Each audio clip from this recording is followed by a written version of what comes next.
This week's presentation will look at a Harvard Business Review article by Vijay Govindarajan and Faber that looks at actions taken by Franklin Delano Roosevelt to help end the Great Depression. This story and Govindarajan and Faber's analysis provide an excellent framework for talking about the role of fear and other strong negative emotions in change management, and what we as leaders can do to help improve the chances of successful outcomes during change by being aware of and managing fear. In 1929, the stock market crashed, triggering the Great Depression. 650 banks failed that year, rising to more than 1,300 the following year. Public confidence in financial institutions remained weak, and several waves of panic bank runs began in the fall of 1930, continuing intermittently through 1933. There's something wrong. The bank won't give someone their money. Well, I'm going to get mine. Come along, young man. Every penny in this. And mine, too. And give me mine, too. Stop all payments. Stop all payments.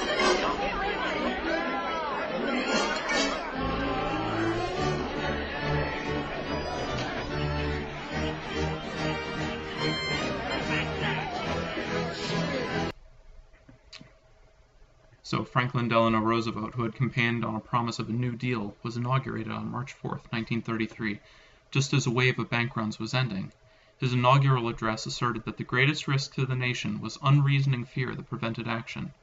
Many people are familiar with FDR's famous quote from his inauguration speech that the only thing we have to fear is fear itself. But listen closely to the continuation of that quote to hear exactly what FDR means by fear. This is a day of national consecration, and I am certain that on this day my fellow Americans expect that on my induction into the presidency, I will address them with a candor and a decision which the present situation of our people impels.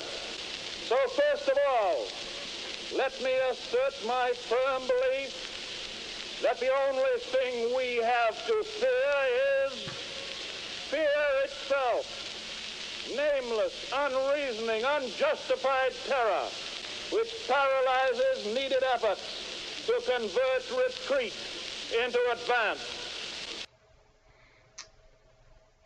So Govindarajan and Faber cite Daniel Goleman's research on neuroscience and the amygdala hijack that occurs when people are triggered by threats. The amygdala evolved early in human evolution.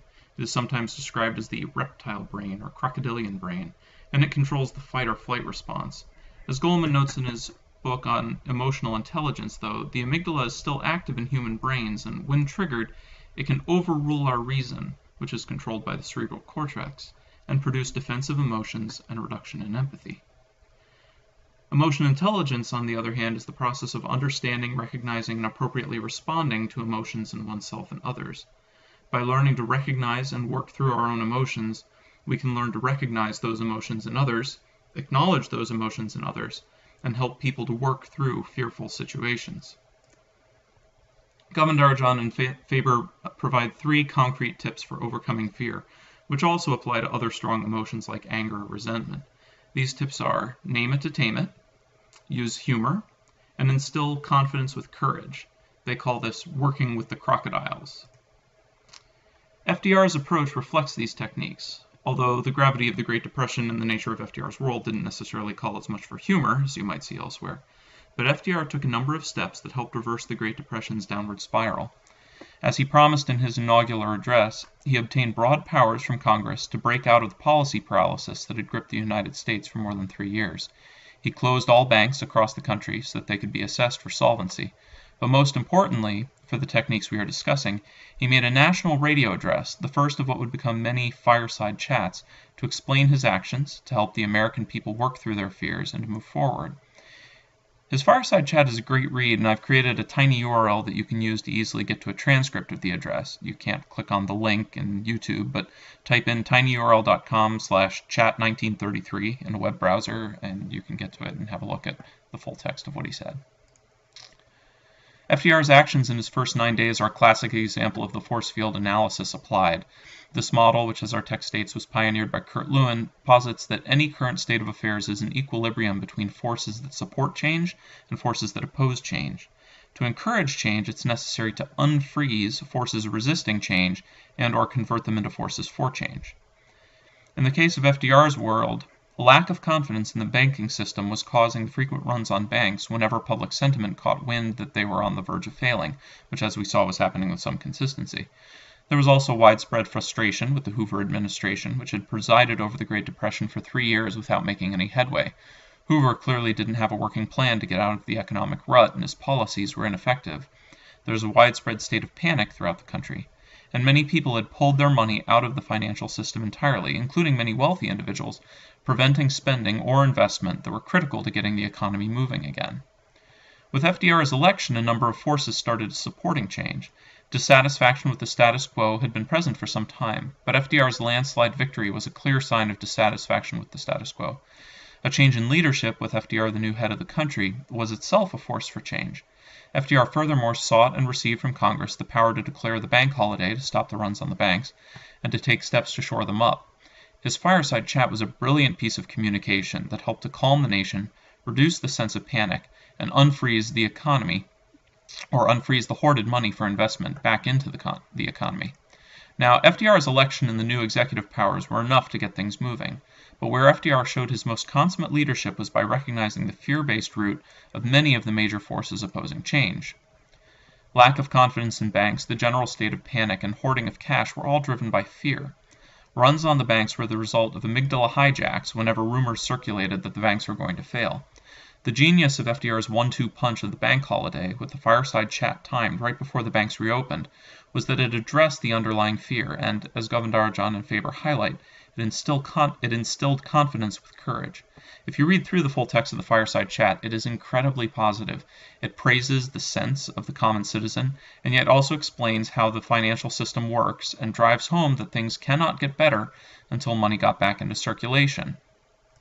Reassuring the American people at this time and in this way helped to unfreeze many of these fear-driven forces and allowed the country to move into recovery on a firmer footing.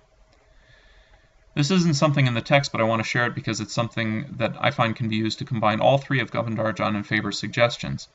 Elizabeth Kubler-Ross is the author of On Death and Dying, a book that lays out what are now recognized as the traditional stages of grieving. It's not entirely clear who it was that adapted this framework into a change curve, but this curve treats any change as a kind of grieving process that has to move through varying stages. The reason I say that this model and the graphic can be used to name and tame, encourage, and use humor is that incorporating this graphic into a presentation that introduces some kind of change can be an ironically humorous thing.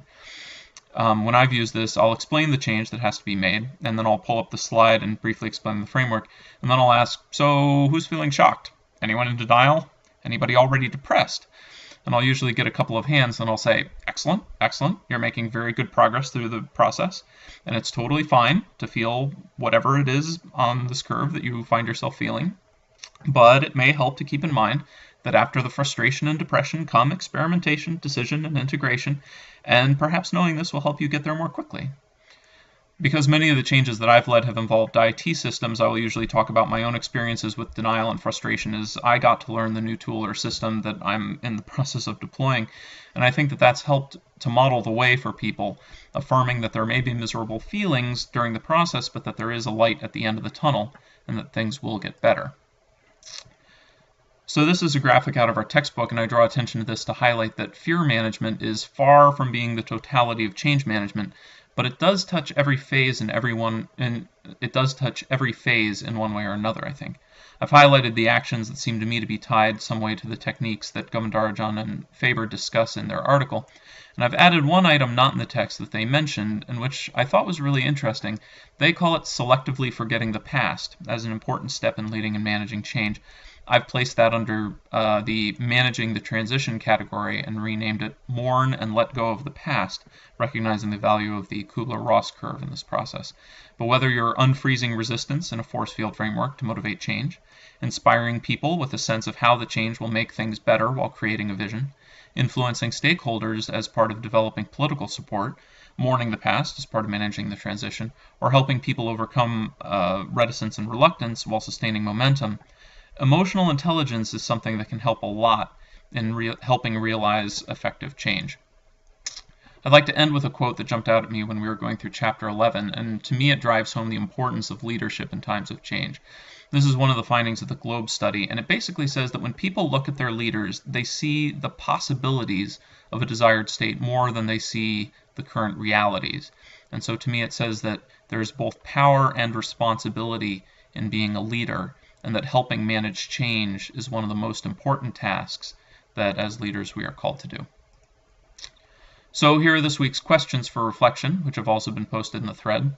Some of these can be pretty personal, so don't feel compelled to share anything that you don't want to. But first, describe a change that you would like to make in your own organization or maybe in your own life, but have not. What fears might be preventing you from making the change? Second, describe a fear that you overcame in the past. What changes did you see in your life after overcoming it? Third, in working with others to work through their fears, what challenges or obstacles did you encounter? How did you help to overcome them? So thank you very much for your attention, and I look forward to your thoughts on the discussion board.